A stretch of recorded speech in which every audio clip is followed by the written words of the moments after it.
A paz do Senhor, amada igreja, amado irmão e irmã. Sejam bem-vindos a mais um culto da série Falando de Deus.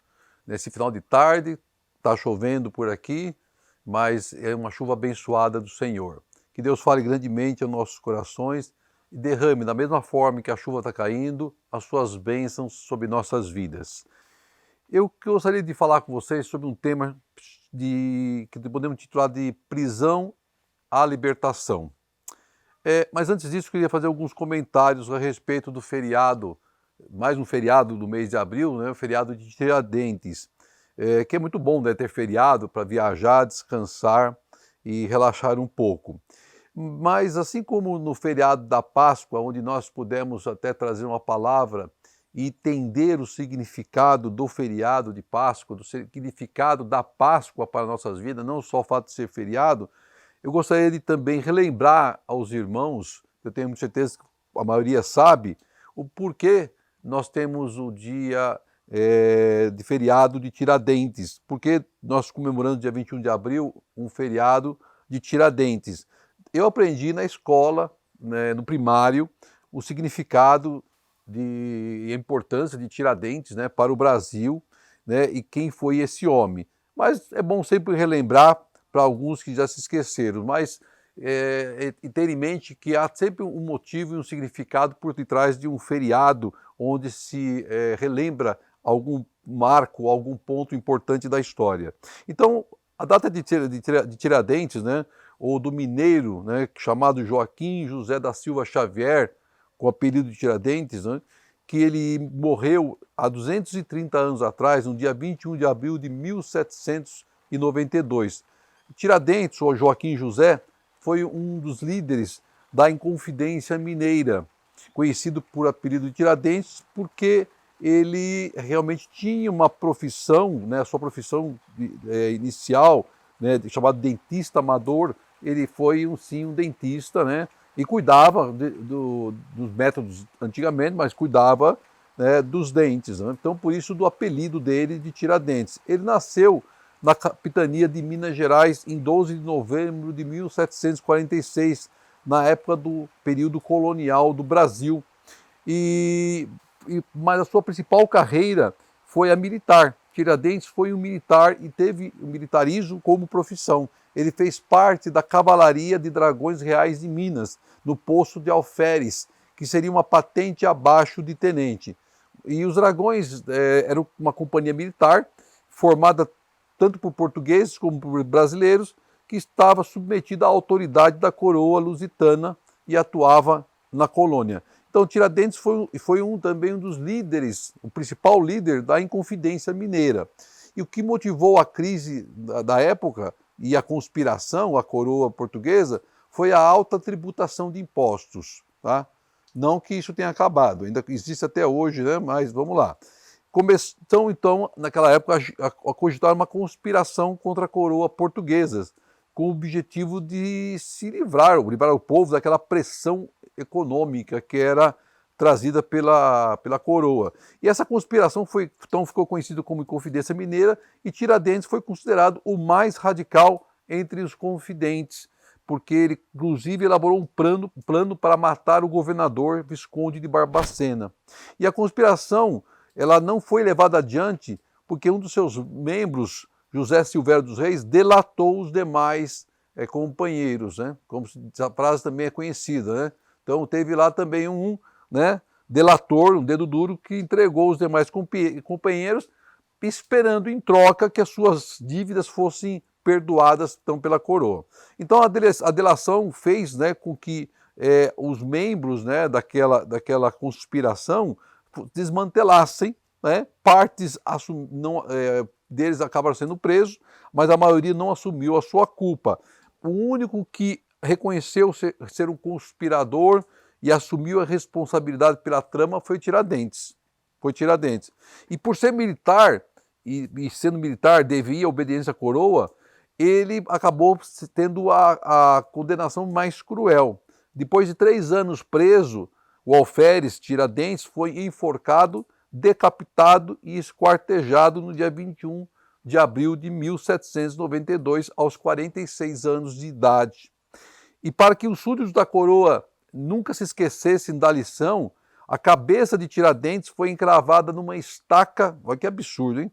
E exposta em praça pública em Vila Rica. E seus membros foram espalhados pelas estradas que levavam ao Rio de Janeiro.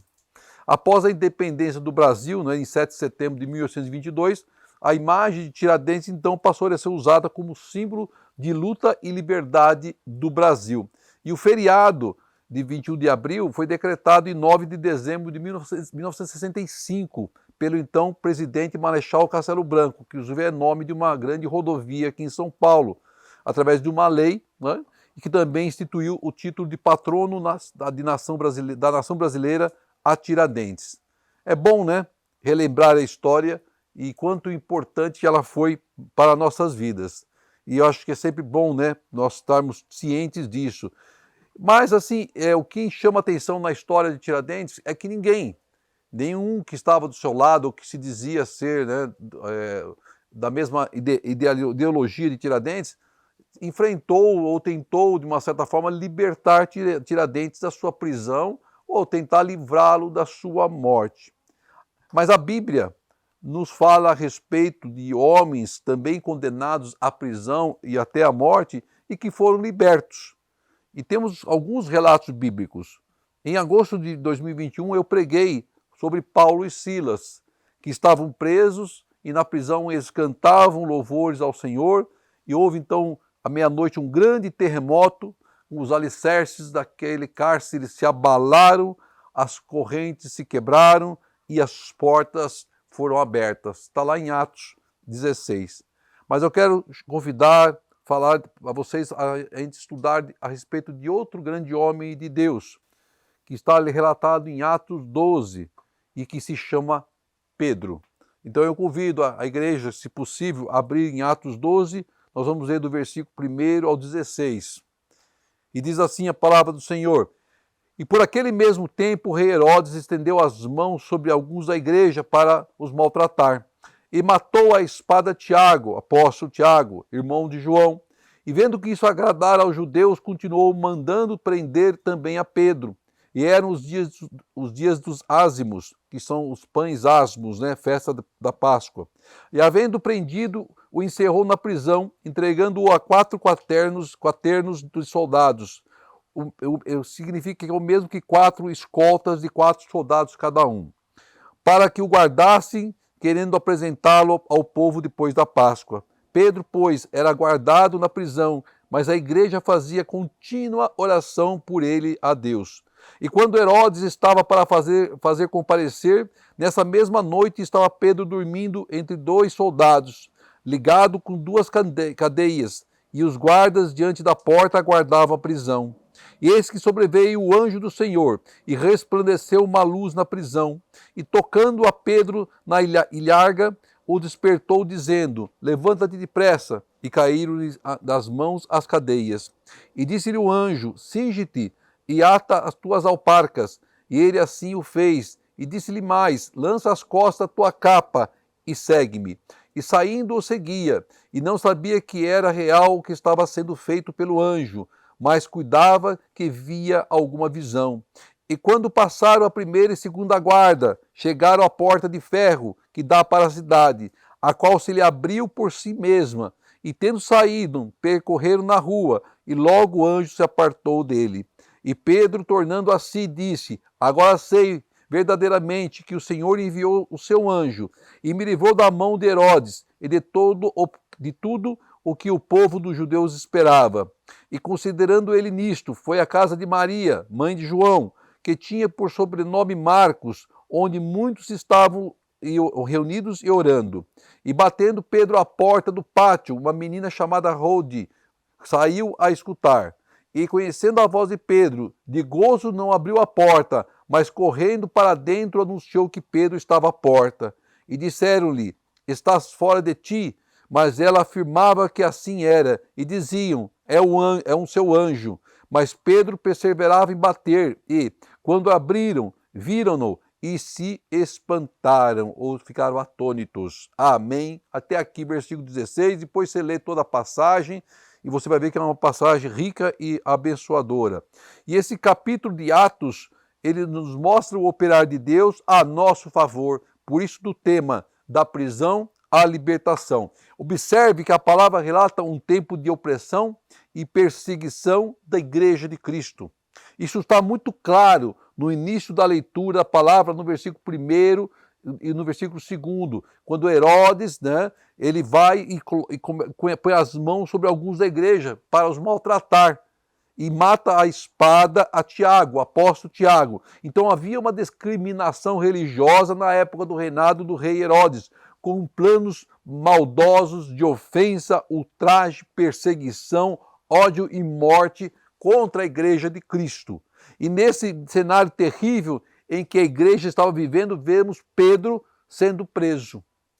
Observe que esse episódio nos mostra, nos fala claramente da perseguição da igreja, que é os tempos que ainda virão. Em alguns países isso ainda acontece, a perseguição da igreja cristã. E aí o versículo 3 relata o seguinte, que vendo que isso agradara aos judeus, o rei Herodes falando, ele continuou mandando prender. Então prende também quem? A Pedro. Então ele determina também a Pedro que seja preso.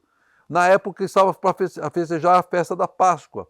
E impulsionado pelos judeus que não acreditavam, não aceitavam a fé da cristã, Herodes então movimentou-se a perseguir a igreja e agradar ao povo judeu. Ele queria ter o povo judeu ao seu lado. Então, para agradar ao povo judeu, que era contra a fé, eles não aceitavam a fé cristã, ele também resolve perseguir a igreja. Então, Herodes sabia que a igreja não aceitaria quieta essa movimentação para tentar calar o cristianismo. E por isso então, ele tomou ações duras para que nada impedisse ou atrapalhasse os planos do rei Herodes. E Herodes estava com medo da pressão feita pelos judeus. Ele estava com medo, porque a ação que ele tomou é por medo do que os judeus poderiam fazer. E também, por outro lado, ele estava com medo dos cristãos, da força de sua fé. E isso fica claro quando ele mobiliza o seu exército, os seus guardas, para tomarem conta do apóstolo Pedro, que estava na prisão. Ele põe um quarteto de soldados, quatro guardas seguidas de 4 soldados cada, para guardar a Pedro. Está no versículo 4, que ele encerrou Pedro na prisão, entregando-o a 4 quartetos de soldado. Um quarteto é uma escolta com 4 soldados, que é uma expressão derivada do tetra. Quando fala tetra campeão, que é 4 vezes campeão. Então é 4 pessoas, que era um jogo de 4.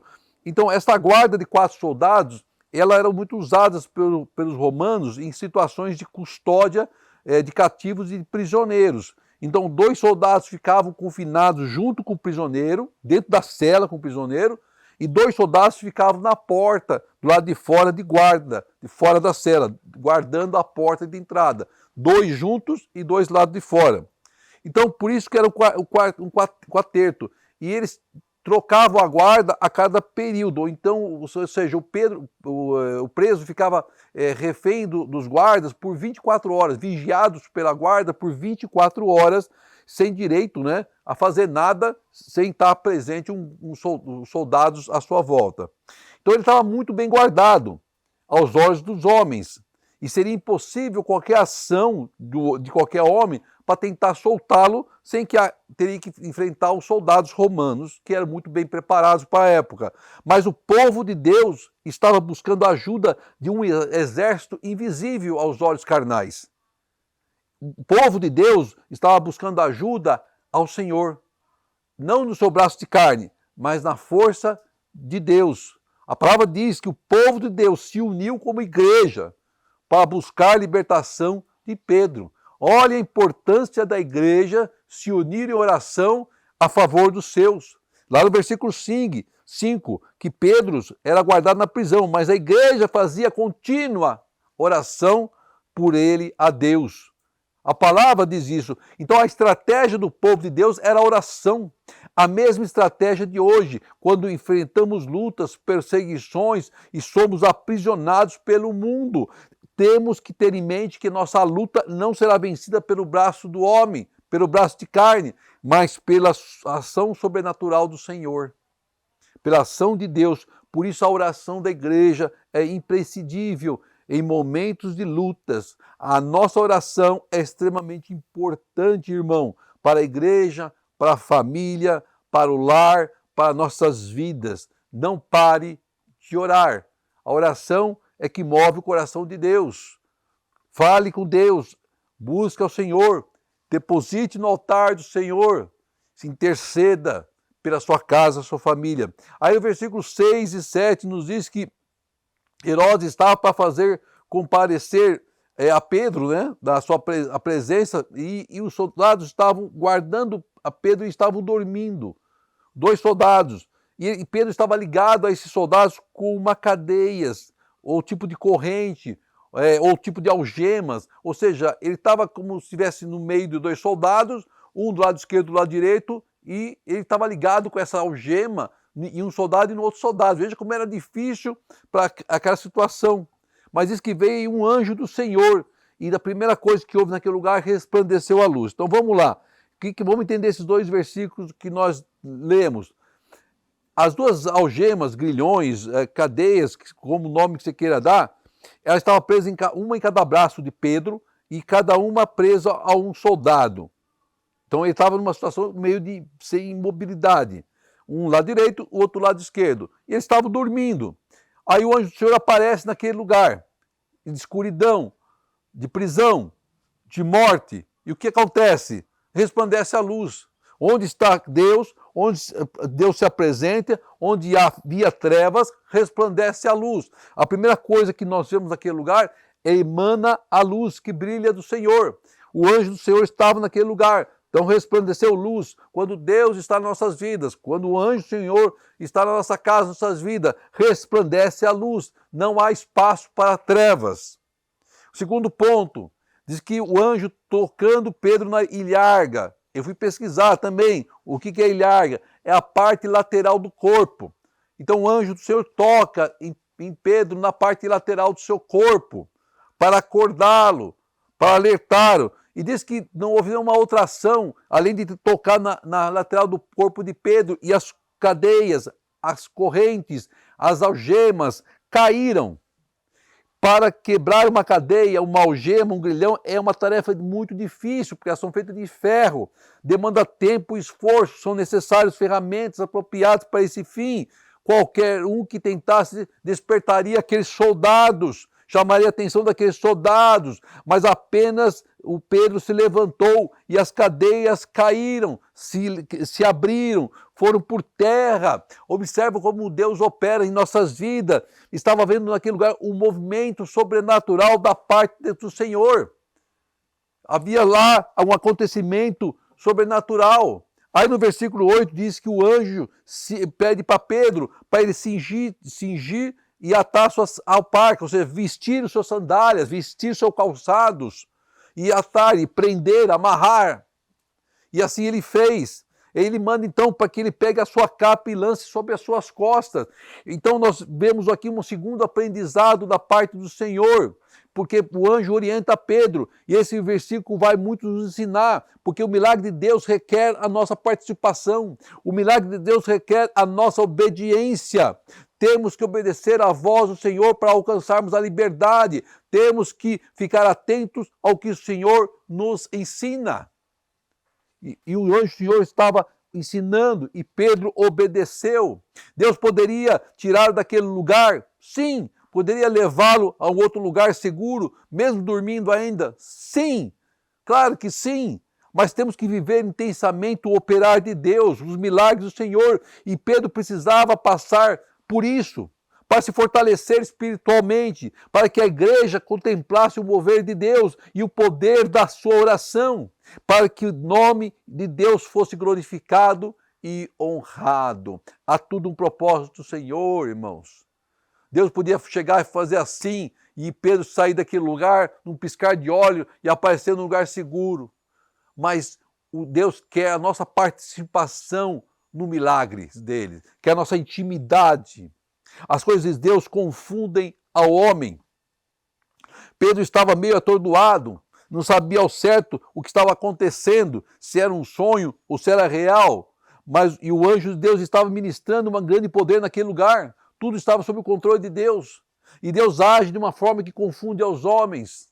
E confundiu até Pedro. Mas nós temos que crer no agir do Senhor.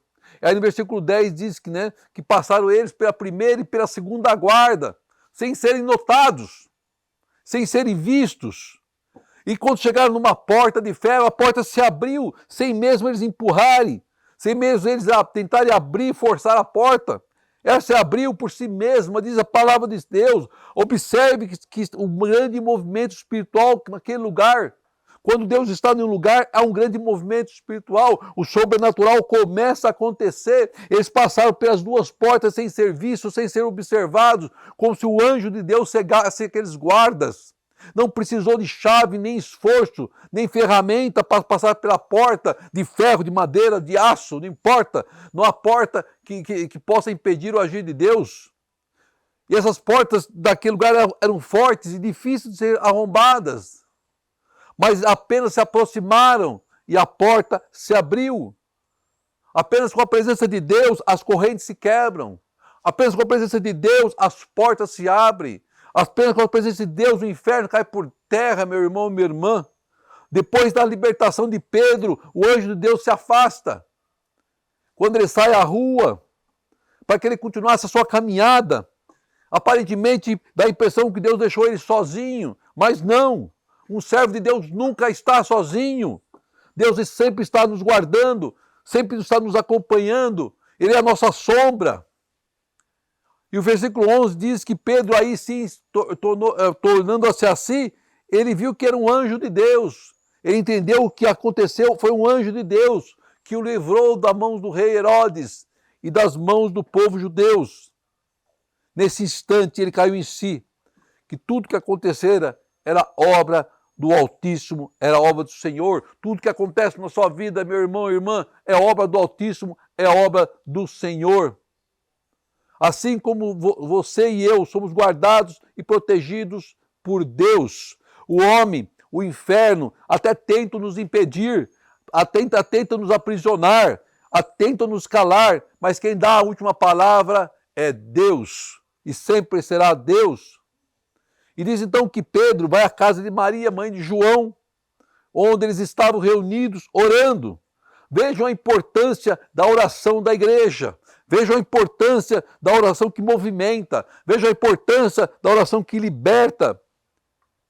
Pedro então bate naquela casa, e ele encontra naquela casa uma festa, pessoas dançando e cantando. Ele encontra as pessoas intercedendo pela sua vida, as pessoas intercedendo pela sua libertação. A nossa luta, a nossa liberdade só será conquistada com a oração, igreja. E eu te convido a orar e interceder pela sua vida. Eu te convido a orar e interceder pela sua família, pela sua empresa, pela sua saúde, pela sua igreja, pelas suas lutas, por cada dia, cada noite, por tudo. Ore, interceda. Em Tiago 5,16 diz que a oração feita por um justo pode muito em seus efeitos. A igreja precisa contemplar o milagre e que sua oração havia sido ouvido. A oração chegou ao altar do Senhor. E diz que Pedro então bate a porta, e uma menina chamada Rude veio atender a porta, e ela ouviu que era Pedro, e ela ficou extasiada, e ela ficou cheia de gozo, e não conseguiu abrir a porta. E ela foi contar para os demais da casa, para os demais irmãos de Cristo, e eles acharam que ela estava meio vendo coisas. E ela repetia, não, mas é isso mesmo. Então eles falaram, não, é um anjo do Senhor. E quando eles abriram a porta, eles viram que era Pedro e se espantaram e ficaram atônitos. É normal ficarmos sem entender quando passamos por uma experiência sobrenatural com Deus. Quando o milagre de Deus chega à nossa porta, nossa vida, ficamos meio atônitos, espantados. Mas aí começamos a deslumbrar os movimentos espirituais, o operar de Deus, e nos enchemos de alegria. E aí nós queremos compartilhar isso com os outros, com os irmãos da nossa casa, da nossa vida, da alegria, do operar de Deus. Assim são as coisas de Deus, porque elas vêm para nos libertar, vem para nos dar alegria, vem para nos dar vida. Então viva os milagres do Altíssimo. Seja livre, seja liberto no nome de Jesus. A palavra que nos traz a libertação das nossas correntes, a mesma que foi trazida, entregue para a vida de Pedro, é a mesma que Deus entrega para nós hoje, em Cristo Jesus.